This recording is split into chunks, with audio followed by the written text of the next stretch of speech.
নমস্কার বন্ধুরা, আপনারা সবাই কেমন আছেন? আশা করি আপনারা সবাই ভালো আছেন। তো আজকের ভিডিওটি শুরু করছি মহাদেবের নাম নিয়ে। তো আজকে কিন্তু ক্রিসমাস ছিল, তো কাকা কিন্তু একটা ক্রিসমাস ট্রি এবং বলস টাইপের যেগুলো থাকে, যেগুলো সাজানোর জন্য রাখা হয়, তো সেগুলো কিন্তু কাকা আমাদের না জানিয়েই নিয়েছিল।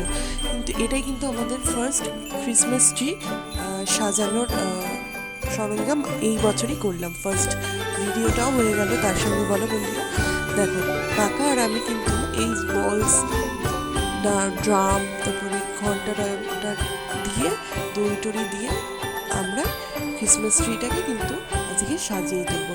আর কীভাবে সাজালাম সেটাই তোমাদের আজকে দেখাবো। তো দেখতেই পাচ্ছ, আমরা কিন্তু কথা বলতে বলতে শুরুও করে দিয়েছিলাম কাজ করতে।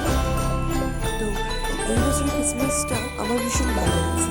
তো কাকার বাড়িতে ছিলাম, কাকার বাড়ি থেকে কাকা বললো আমাদের বাড়িতে নিয়ে আসার জন্য। এই দেখো ফাইনাল লুকটা কি সুন্দর লাগছে না বলো? ট্রিটা দেখতে তোমরাই বলো কেমন লাগছে। ভালো লাগলে অবশ্যই কমেন্টে জানিও। কাকার বাড়ি ডেকোরে নেওয়ার পর কিন্তু আমাকে ট্রিটা কাকা আমাদের বাড়িতে দিয়ে এসেছিলো। তো এই দেখো, আমি কিন্তু ক্রিসমাসের জন্য একটু সেজেছিলাম, না সাজলে কি হয়, ভিডিও করবো বলে কথা। তো আজকের লুকটা আমার কেমন লাগছে অবশ্যই কমেন্টে জানিও। তো আজকের ভিডিও এই পর্যন্ত, ভালো লেগে থাকলে অবশ্যই একটু লাইক করে দিও। টাটা।